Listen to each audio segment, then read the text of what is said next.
Hello, and welcome back to Timeless Sagas. Today, we're going to dive into the rich and tumultuous history of a country that has captured headlines in recent years but has an even more fascinating past. That's right, we're talking about Syria. So, strap yourselves in and get ready for a whirlwind tour through the annals of Syrian history that'll make you ponder the resilience of a nation that has seen empires rise and fall, and has withstood the test of time. Picture this, the year is 10,000 BC, and the first traces of human settlement begin to emerge in the region that would one day be known as Syria.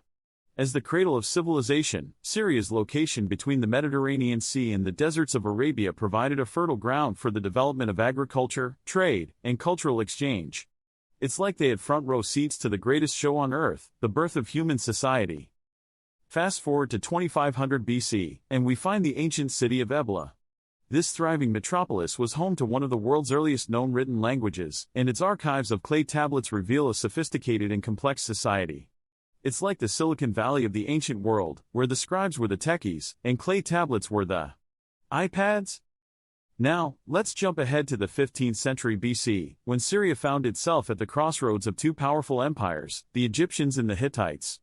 With both sides vying for control of the region, it's like a high-stakes game of Risk, with the Syrians caught in the middle. But the Syrians were no pushovers. They had their own powerful city-states, like the Kingdom of Ugarit, which was a major player in the region and a hub for trade and diplomacy. You could say that Ugarit was like the Switzerland of the ancient world, minus the chocolate and the fancy watches, of course. As we move into the 9th century BC, the Assyrian Empire starts to exert its influence over Syria. The Assyrians were the ancient world's equivalent of a wrecking ball, conquering everything in their path and leaving a trail of destruction in their wake. But they also brought unity and stability to the region, and Syria became an integral part of their vast empire. You know what they say, when life gives you lemons, make lemonade, or in this case, when life gives you Assyrians, make a thriving and prosperous province. The Assyrian Empire eventually fell, and the Babylonians took center stage, followed by the Persians. But in 333 BC, a plucky young Macedonian by the name of Alexander the Great came onto the scene. With his conquest of the region, Syria became a part of the Hellenistic world, and its cities like Antioch and Palmyra flourished under Greek influence. Talk about a cultural revolution, it's like going from black and white TV to full-blown Technicolor. Sadly, Alexander's empire didn't last long, and after his death, Syria was caught in a tug-of-war between the Ptolemies of Egypt and the Seleucids of Persia. It's like a high-stakes game of ping-pong, with Syria as the ball. Ultimately, the Seleucids emerged victorious and established their capital in Antioch, which became a beacon of culture, learning, and innovation. Antioch was the New York City of the ancient world. If you could make it there, you could make it anywhere. In 64 BC, the Roman Empire, always eager to expand its frontiers, annexed Syria as a province. Under Roman rule, the region prospered, its cities grew, and monumental architecture like the Temple of Bel in Palmyra or the colonnaded streets of Apamea left an indelible mark on the landscape. It was under Roman rule that a man named Saul had a life-changing experience on the road to Damascus and later, as the Apostle Paul, would spread Christianity throughout the empire. Talk about a plot twist. By the 7th century AD, a new force was rising in the Arabian Peninsula, Islam. The Muslim Arab armies swept through the region, and within a few short years, Syria became part of the rapidly expanding Islamic Caliphate. Damascus, the jewel of the ancient world, now became the capital of the Umayyad Caliphate, which stretched from Spain to India. This period saw a flourishing of art, science, and philosophy, as the caliphate became a melting pot of cultures and ideas. It was like a renaissance before the Renaissance. Over the next few centuries, Syria would change hands several times, with the Abbasids, the Fatimids, and the Seljuks all taking their turn at the helm. But in the 12th century, a new threat loomed on the horizon, the Crusaders.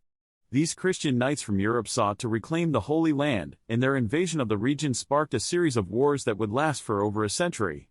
But fear not, for a hero would rise to challenge the Crusaders, the great Muslim general Salah ad-Din, also known as Saladin. With his chivalry, wisdom, and military prowess, Saladin would emerge victorious and restore Muslim rule over the region. It's like a real-life Game of Thrones, but with a much more satisfying ending. Now, let's fast forward to the 16th century, when the mighty Ottoman Empire came knocking on Syria's door. Under Ottoman rule, Syria enjoyed relative stability and prosperity, as the empire's extensive trade networks brought wealth and resources to the region. It's like the ancient world's version of Amazon Prime, delivering goods and opportunities right to your doorstep. But all good things must come to an end, and as the 20th century dawned, the Ottoman Empire was on its last legs. With the end of World War I and the fall of the empire, Syria was carved up among the victorious powers and placed under French control. This period of colonial rule was marked by political unrest and a struggle for independence, as the Syrian people sought to reclaim their sovereignty. It's like a subplot straight out of Les Miserables, with the Syrians playing the role of the scrappy and determined revolutionaries. Finally, in 1946, Syria gained its independence, and a new chapter in its history began. The young republic faced many challenges, including political instability, regional conflicts, and the Israeli-Palestinian issue. But through it all, the people of Syria persevered, forging their own path in a tumultuous world. It's a testament to the resilience and determination of a nation that has weathered countless storms and emerged stronger for it. And there you have it, folks. A whirlwind tour through the history of Syria, a land of contrasts and contradictions, of heroes and villains, and of timeless sagas that continue to resonate today.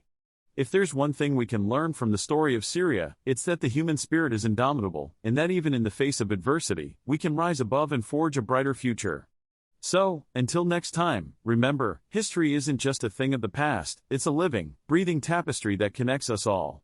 Stay curious, my friends, and keep exploring the timeless sagas that make our world so fascinating.